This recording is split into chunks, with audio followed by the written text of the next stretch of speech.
Olá meninos, tudo bem?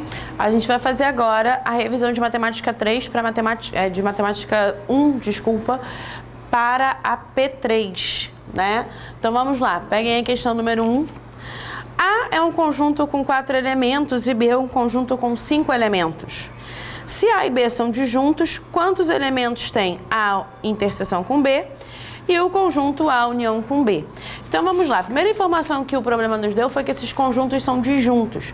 O que significa dizer que dois conjuntos são disjuntos? São que eles não têm interseção. Portanto, ninguém que está no A está no B e vice-versa.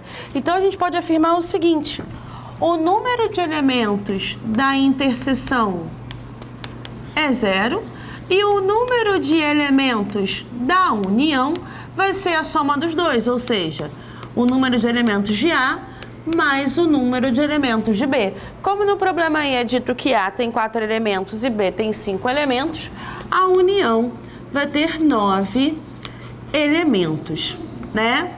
Uma observação aí, a gente pode falar sobre subconjuntos, né? Quantos subconjuntos tem um conjunto? A gente não pode esquecer que a quantidade de subconjuntos de um conjunto é sempre 2 elevado a n, onde n é o número de elementos. Então, se a gente estivesse perguntando quantos subconjuntos tem o conjunto A, seria 2 à quarta, né? E aí basta resolver essa potência. Se perguntasse quantos subconjuntos tem o conjunto B, seria 2 à quinta e bastava resolver essa potência. Então, não podemos esquecer que quando a gente fala em conjuntos disjuntos, são conjuntos que não têm nenhum elemento na interseção. O número 2 também é um problema de conjunto, então preste atenção aí. Em uma classe tem 35 alunos, 22 jogam vôlei, 17 praticam natação e 8 nadam e jogam vôlei, ou seja, praticam as duas atividades. Quantos alunos dessa classe não praticam nenhum desses dois esportes? Então, a gente sempre começa por onde? Pela interseção. Então, quando a gente olha o diagrama de Venn, o que a gente tem que entender? Que aqui a gente tem o conjunto de quem joga vôlei, né? E aqui a gente tem de quem pratica natação. Ou seja, nesse meio aqui é a interseção dos dois conjuntos, ou seja, o pessoal que joga vôlei e que nada também. E aí no problema ele nos diz que nós temos 8 pessoas que fazem as duas atividades. Como lá no início ele falou que 22 jogam vôlei, dentro do conjunto do vôlei nós temos que ter 22 pessoas. Só que a gente já tem 8 lá dentro. Ou seja, significa que aqui a gente tem que ter 14. Então a gente tem 14 pessoas que jogam somente vôlei.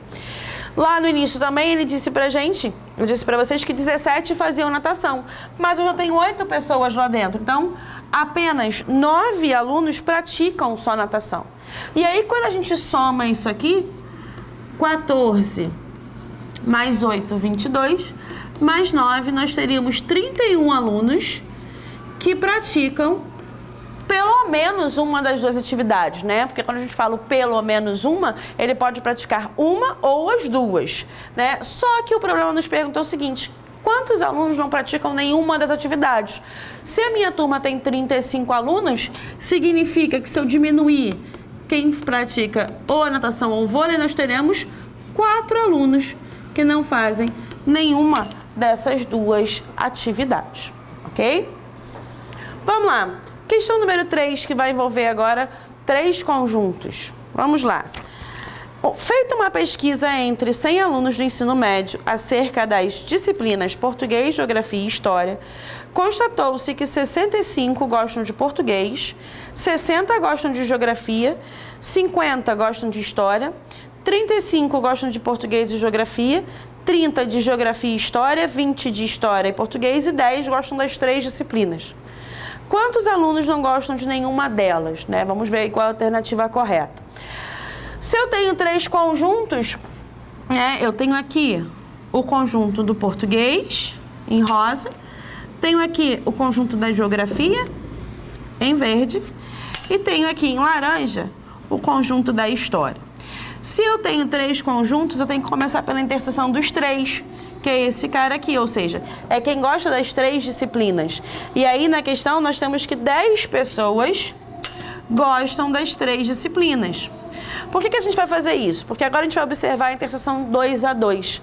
A gente observa lá o seguinte, a gente observa que 35 gostam de geografia e português. Então, aqui na interseção entre geografia e português, nós teremos que ter 35 alunos. Como nós já temos 10, faltam 25. A gente observa lá que 35 gostam de português e geografia, que a gente já fez, que 30 gostam de geografia e história. Então, aqui, ó, nós teríamos 30 pessoas. Como nós já temos 10, só faltam 20.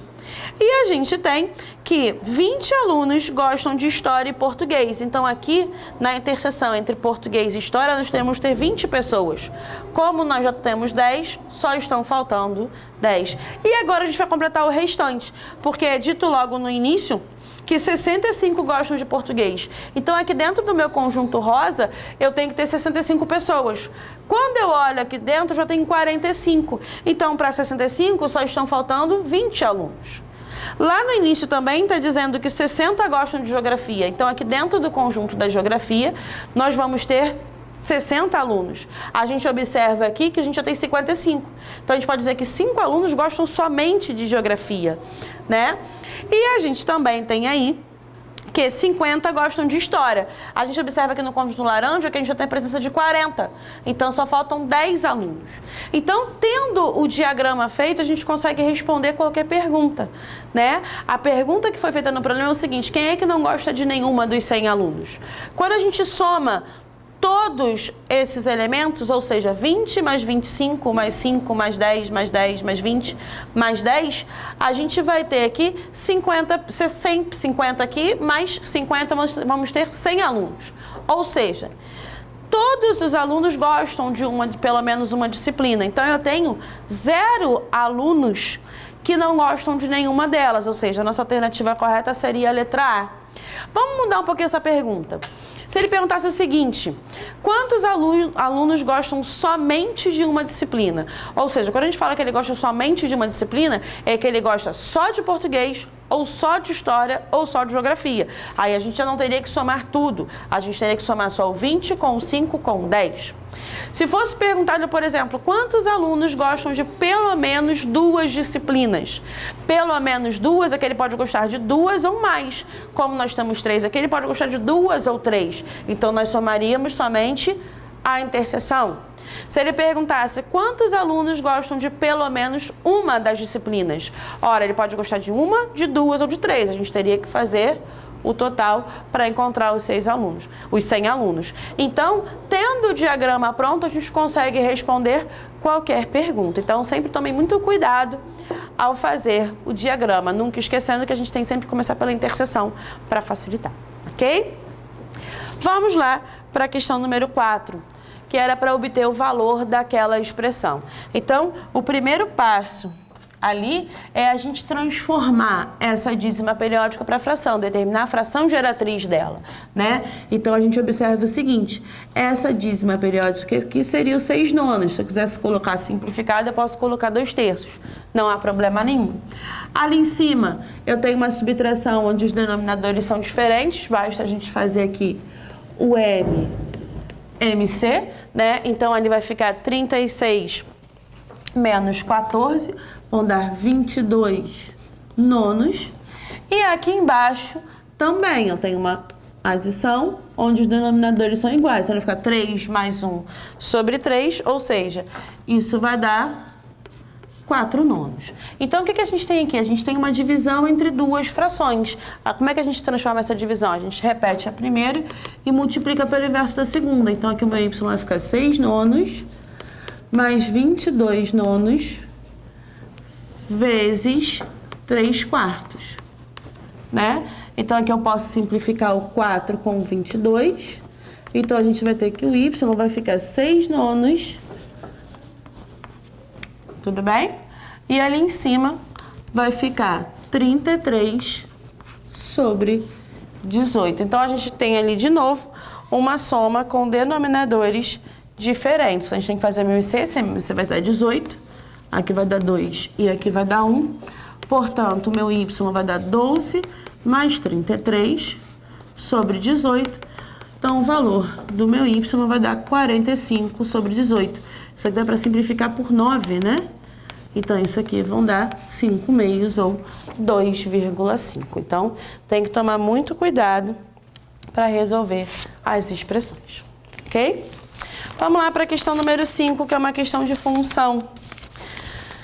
Considerando o gráfico a seguir, responda: F1 é maior, é menor ou igual a F4? Ora, F de 1, né, significa o quê? Significa que eu quero o valor de y no eixo y quando x é igual a 1. Então, aqui, ó, quando x é igual a 1, né? Desculpa, gente, que é f de 2, né? Quando o x é igual a 2, a gente tem que a f dele, que o valor de y vai ser menos 3. Reparem o seguinte, ele começa aqui ou aqui, só que aqui está aberto. O que significa isso? Se está aberto, é que ele não vale 2, né? Só os que vão depois. Ele está aqui no fechado, ele vale menos 3. Então, a gente tem aqui que a f de 2 vai valer menos 3. Ele pede para a gente comparar isso com a f de 4. O que significa a f de 4? Que a gente quer o valor de y quando x é igual a 4. A gente nota o seguinte, está sequenciado. Então, aqui, ó, quando x é igual a 4, a f de 4 vai dar 3. Portanto, a gente pode afirmar aí que a f de 2 ela é menor que a f de 4. E a outra pergunta era, qual é o valor da f de 5? A f de 5, o 5 está aqui, ó. O f de 5 também vai dar 2.